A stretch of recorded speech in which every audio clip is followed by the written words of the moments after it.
Pacific Omaha here. Now today we're gonna do a layout update. Now first off, we have some bad news, and then we'll get into the good news. There are two parts to the good news, one part to the bad news. So it involves this locomotive right here. This is my Broadway Limited Union Pacific SD40-2 with DCC and sound. Now, unfortunately, my mom was moving some stuff around in the basement, and she knocked the locomotive off the shelf, and it is now unable to run. Now, the sounds still work. I've already tested that. A lot of the details have been broken off, as you can see here. The front truck hangs low, and the body is bent, and when you sit down, yeah, you can see that. The rear axle does not sit well and will not run. As you can see, it's very bent at the back. Most of the details have been broken off. Got a little chip there. So this locomotive has been sent to Broadway Limited. That ditch light's broke. Oh wait, that ditch light was already broken. We're gonna send it to Broadway Limited, see if they can fix it. If they can't, my parents are gonna replace it for me, or replace it with a locomotive of the same value. When I bought this was around $250, so we're just gonna have to see. So enough about that. Let's get into the good news. Now, here is part one of the good news. Right here. This is what I bought. It is an HO scale, well, obviously, Union Pacific -9 from MTH with Proto Sound 3. I will do an unboxing and full review soon, but I got this on eBay for $150, brand new. I believe it is from MTH because it came in an MTH box. So if you guys are looking for a really good sounding, really nice mainline diesel locomotive, I recommend going to eBay and looking up HO-9 MTH. You can find all, like most railroads, I think Norfolk, besides Norfolk Southern CSX, and maybe BNSF, but they have fake bonnets. But if you guys really want a good locomotive for $150 with DCC and sound, extremely detailed, make sure you buy one of these. So here's the locomotive itself. It's very nice looking. Now I want to talk about why I chose this instead of the Scale Trains -9.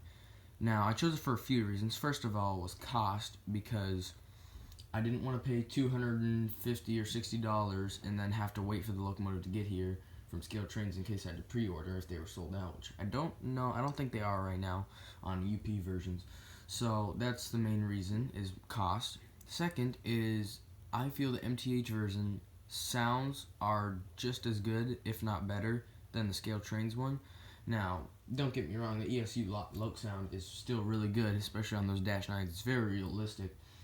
But I felt like, I don't know, I've been watching a lot of videos, not comparing these two, but between the two, and I decided the MTH would just be better overall.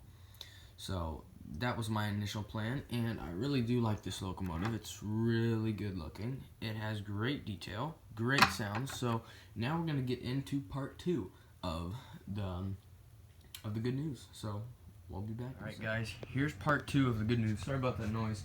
I believe that's the furnace. But yeah, as you can see, the layout is different. Very different. So first of all, most of the stuff, the utility district and stuff that was over here is gone, and it's become, the train station is now here. We have a proper yard now, and we do have industries back there now, all industries. And instead of having two main lines that go through the middle of town, I've turned it into one with switches there and there. So now we have a proper track for holding passenger trains at the station instead of on the main line in the middle of a city.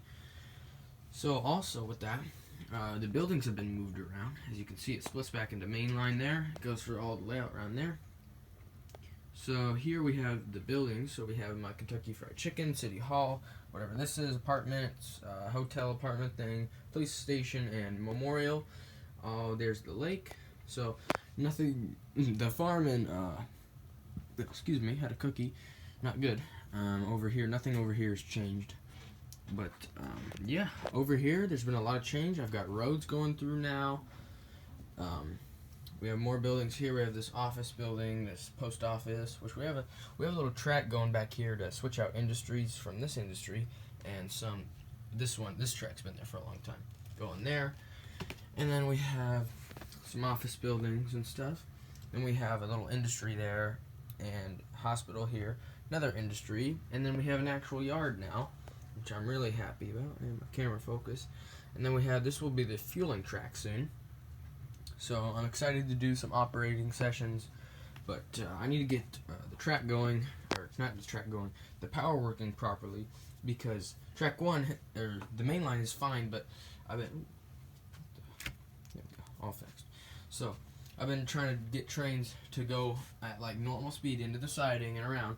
The power just gave out here, so I fixed the track, I've cleaned it, and I've put new track, so hopefully that will fix the problem. I haven't tried yet, but I believe the rest of the main line is good, and I haven't tested over here yet, but we will. In the future coming, I am going to buy some Amtrak, probably a ACS 64, even though my line is not electrified. I still want one because they sound good and they look good. Well, not necessarily look good, but I like their sounds. And I don't really like the SC44 Chargers. And I'm going to get some passenger cars, and then we're going to be good. So I really hope you guys did enjoy this update, layout update, and some new stuff I got. So we'll see you next time. Union Pacific Omaha.